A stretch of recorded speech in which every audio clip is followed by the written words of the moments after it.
Hello, this is Hard Chatter, and before I start talking, I just want to remind y'all that Spotify has threatened my podcast. And if you do not hear from me on Spotify, I will be on YouTube after the 17th. Okay, so let's go to what we're here for. Melania Trump has something important to say. Okay, and we're going to listen to it because it's my first time hearing the whole thing. Okay, so we're going to listen to it and we're going to come back and we're going to talk about it. The lies linking me with the disgraceful Jeffrey Epstein need to end today. The individuals lying about me are devoid of ethical standards, humility, and respect. I do not object to their ignorance, but rather I reject their mean-spirited attempts to defame my reputation. I never been friends with Epstein.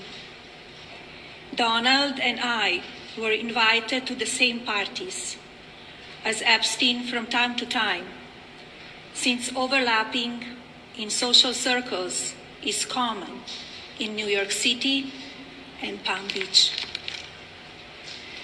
To be clear, I never had a relationship with Epstein or his accomplice, Maxwell. My email reply to Maxwell cannot be categorized as anything more than casual correspondence.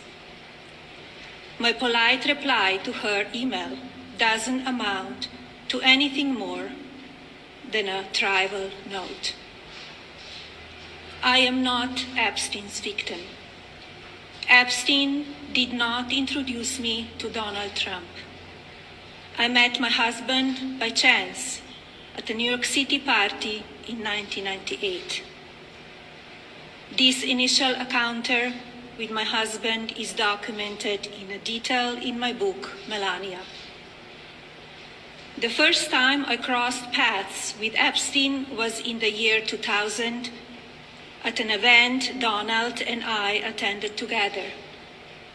At the time, I had never met Epstein and had no knowledge of his criminal undertakings. Numerous fake images and statements about Epstein and me have been circulating on social media for years now. Be cautious about what you believe. These images and stories are completely false. I'm not a witness or a named witness in connection with any of Epstein's crimes.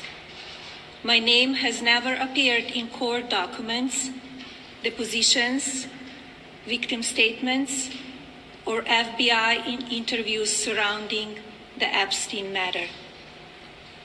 I have never had any knowledge of Epstein abuse of his victims.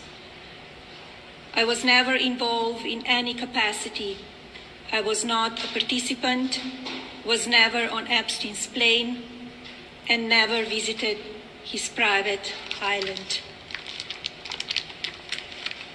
I have never been legally accused or convinced of a crime in connection with Epstein's sex trafficking, abuse of minors, and other repulsive behavior.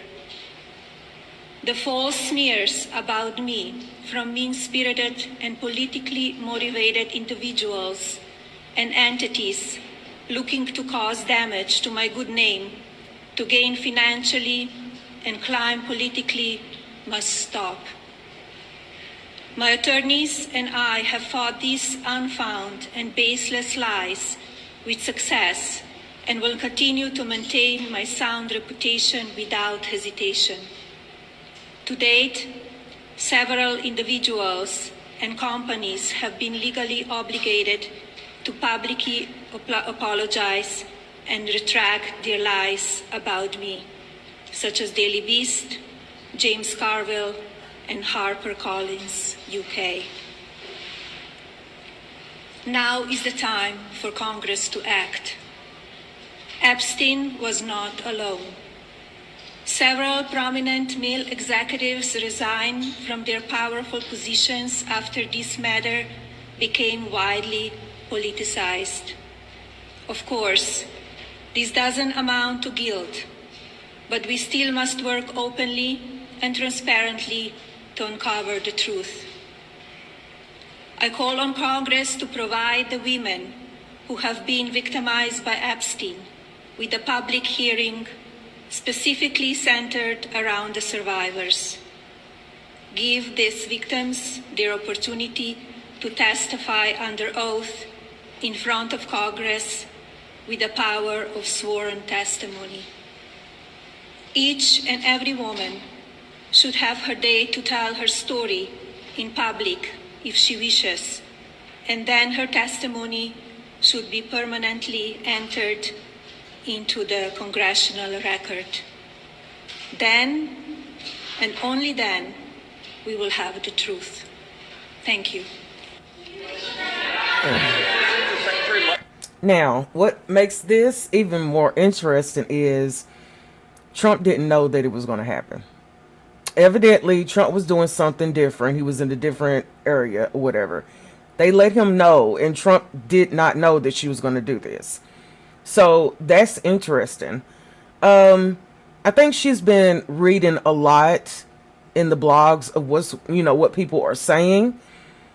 I think she's scared that this is going to crumble, and she wants to cover herself. Okay, first of all, she just wants to cover herself. Okay, which I kind of get that, What she's saying is they were at parties with Epstein. So there you go. You admitted that you and Donald used to go to parties where Epstein was at. So to say that you didn't know or that you didn't have anything to do with it is kind of like, nah, that's not the whole thing. You feel me? Then she said that she's not a victim, trying to cross herself out of the situation. And then again, a lot of things that she's saying is also things that she's probably heard Donald say. Okay? You can tell that she's been somehow coached into saying what she's saying. And another thing is, she's been in the United States long enough to know English a little bit better. And there was a lot of times where she was reading that she got confused about some words. Okay? I'm just saying she's been here long enough, And it also is a sign that the war is getting ready to be very serious. Okay? Because this is what seriously the war is about. It is about seriously the Epstein case. Powerful man doing horrible things to women and children. So it's interesting. And then of course you got so many questions like, why now? Why now? Why now is desperation. I'm desperate. I am scared. I'm scared that the walls are closing in, and she's probably also hearing Trump's rages and bitching and gosh knows what else. And that's kind of scaring her because she's like, he's unhinged. What am I going to do? What am I going to do? So of course this was all, personal. And this was pretty much something to say to cover herself and understanding that the Epstein case is getting really close. You're getting ready to get really close to finding out the actual people involved, and she wants to cover herself. Okay? So until the next time, this is Hard Chatter, and I thank you so much for listening.